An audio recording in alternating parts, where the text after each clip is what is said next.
Hey everyone, what's up and welcome back to my channel. Today we are talking about revenue streams and why it's so important to have a good number of them to build a profitable, sustainable business. I'm partnering with Teachable for today's video. They're a platform that allows you to create and host online courses, which is one of my favorite ways to generate revenue for the business.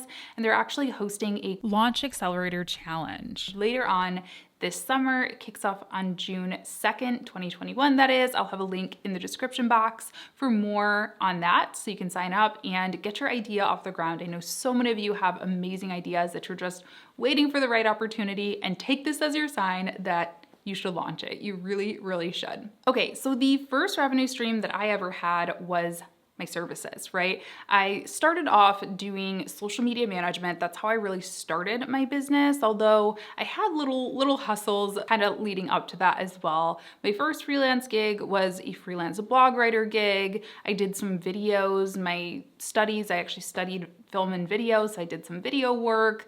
I did some social media copywriting before landing on social media management. That's how a lot of you found me and found this channel.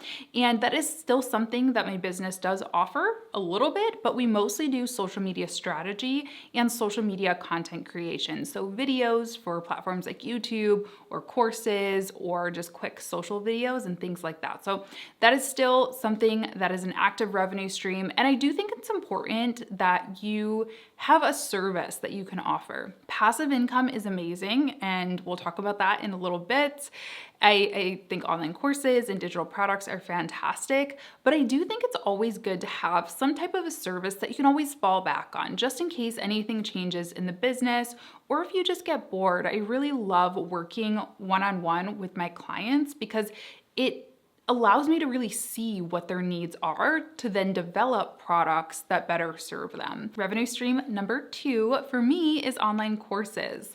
Like I said, I'm working with Teachable on today's video. The last day to enter their Launch Accelerator Challenge is June 1st. It begins on June 2nd and will run through July 1st. So definitely sign up for that if you're somebody who is thinking about starting an online course. You've been tossing around some ideas in your head. I really struggled with just getting it out there. I had this idea for a long time, like at least a year and a half probably, before I actually launched it. And I just kind of needed that push. I didn't have it. This course launch challenge didn't exist when I launched my first course. I wish it did, but I really did sit on that idea longer than I probably should have.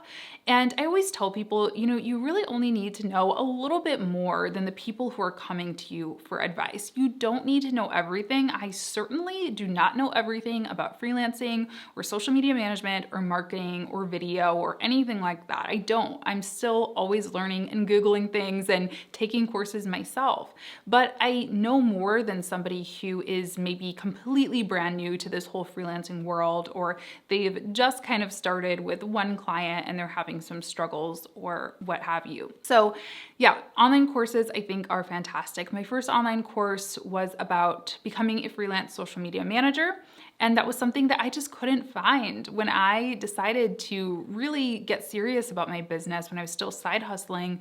I just had a really hard time finding something that really spoke to my unique situation. So look for gaps in the market, see what else is out there, and try to figure out what you can do to serve people who are looking for the same thing as you do. I recently had the opportunity to try out the Teachable platform, and it is really fantastic. It's super easy to use. I love the interface. I know that all the tech can get really overwhelming, but Teachable makes it really easy. Like I said, found it really easy to use. So it's very non-intimidating, and it's a great platform. Their Launch Accelerator Challenge is also meant to take you through the essential steps of outlining your course, as well as recording your first lecture. So I have a feeling it's gonna be good. There were a lot of gaps that I sort of had to figure out on my own when I launched my first course. And like I said, I think this is gonna be a huge game changer for a lot of you. And also, let me just say, from a personal perspective, courses took a little bit, it took a while for me to gain that momentum, but online courses have actually been my most consistent revenue stream for the past couple years. Give it time, nurture that, keep at it, and it will really pay off in the long run because it is a passive revenue stream for me. I'm not often really pointing to my courses very much. They kind of just do their own thing and I keep them updated. I mention them when they're relevant, but you shouldn't have to necessarily be always hustling and grinding. Revenue stream number 3 for me is YouTube. I've talked before in the past about how YouTube is not a huge revenue stream, and it still is not. It's still pretty small in comparison to my services and my courses, but it is definitely there. And I love doing YouTube, and I would do it even if I didn't get paid anything for YouTube because of the value it brings me and the connection it helps me create with you all and my ideal customers and clients. It is the major referrer to a lot of my courses and other paid products and services. So it definitely is valuable whether I was getting paid for it or not. But YouTube does pay you just a little bit for the ads that play in the beginning, in the middle, and the end of my videos. So I'm very grateful for that because it is just another thing to kind of add to the bucket to help fuel my business and help me reinvest in things like cameras and lighting and iPads and technology and things that I need to keep this channel running. So if you're looking to do something similar, yeah, you can definitely start a YouTube channel. It does take a little while before you can actually get approved for monetization, so keep at it. But you can also think about maybe something else, maybe a blog. You can run ads on your blog. If you want to start a podcast and sell ad space on your podcast, or anything like that, I think having some type of a long form content strategy is important, not only for SEO and for building up that know, like, trust factor with your audience, but it also can be a nice little passive revenue stream kind of working in the background. Number 4 is coaching. For me, one-on-one and coaching. I consider my group coaching and my one-on-one coaching kind of different things. My group programs are more of a course format, and then my one-on-one is a one-on-one, kind of consulting package with me. I work with people in 3-month blocks, and it's really fun. I started out just doing what I called power hours, so people could book an hour with me. That was a good way for me to kind of dip my toes into coaching, and that really came from YouTube. People would be like, "Hi, can I book an hour with you? I have questions. I have detailed questions about a client." And I was like, "Sure, let's try it out."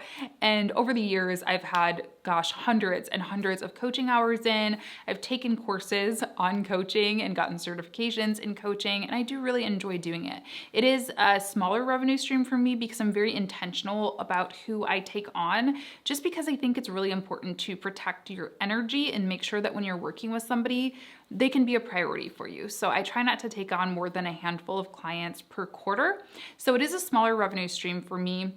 And I really like it that way. It's something that I can totally scale if I decided, you know what, the agency isn't working for me anymore. I'm not really into doing that anymore.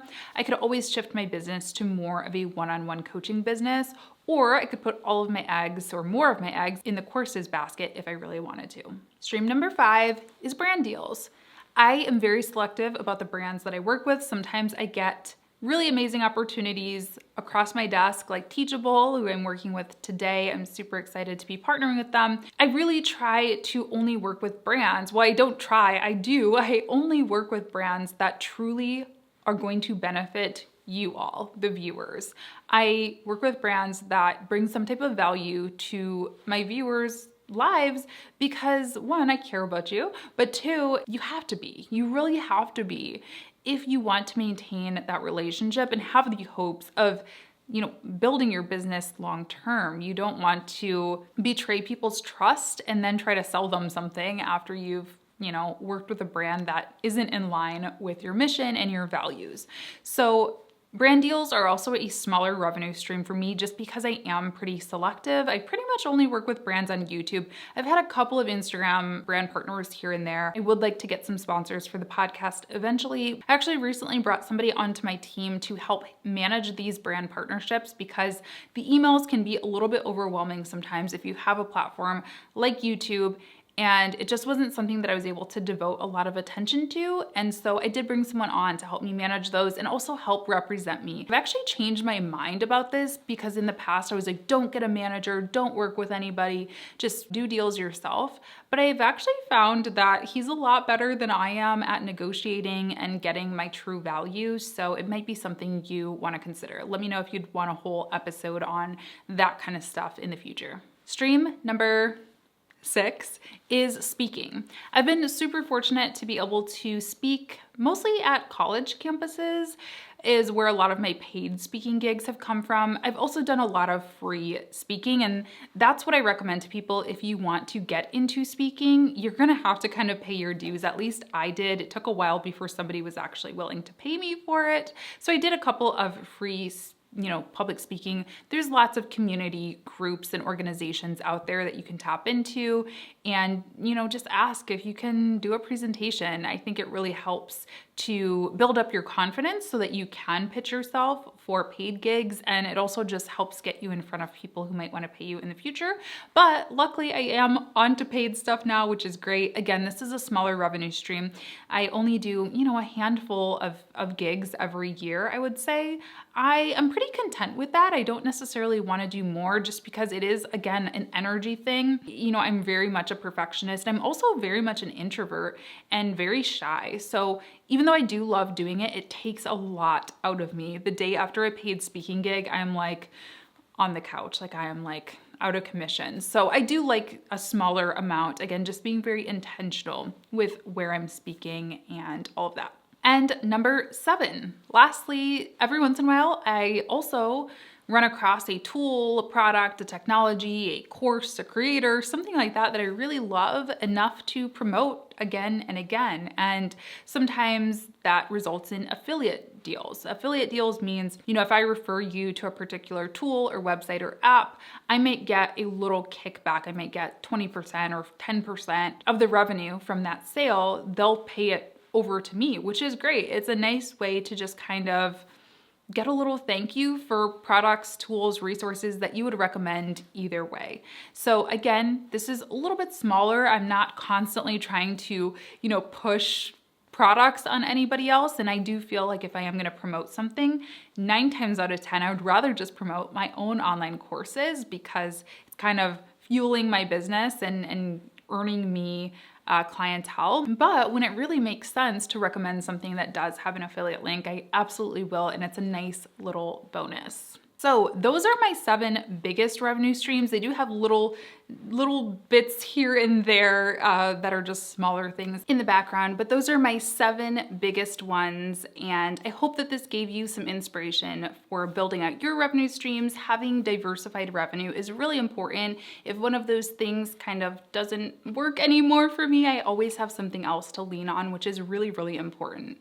Again, if you have an online course idea, this online course challenge by Teachable is for you. Please check out the first link down in the description box. I think that building out online courses has been such a value add to my business. It really has actually been the springboard for a lot of those revenue streams that I mentioned, like one-on-one coaching, like speaking, even driving traffic back to my YouTube channel and my podcast as well. So building an online course is something I'm really, really passionate about right now. And not only from the revenue perspective, but it's also great to be able to use the knowledge that you have up here in your head to help other people build businesses or teach a craft or learn how to make music or do whatever it is that you are so talented and that you know how to do. So I think it's a great opportunity. And again, a lot of times we just need that little extra push. So go ahead and take this as your sign and click the link down below if you're interested. So thanks again to Teachable for sponsoring today's video. I really hope you all enjoyed. If you did, be sure to click the thumbs up button and subscribe to my YouTube channel. I post videos about entrepreneurship and freelancing and online business every single week. I'd love it if you stuck around. And yeah, I hope you enjoyed. I will see you in the next one. Bye.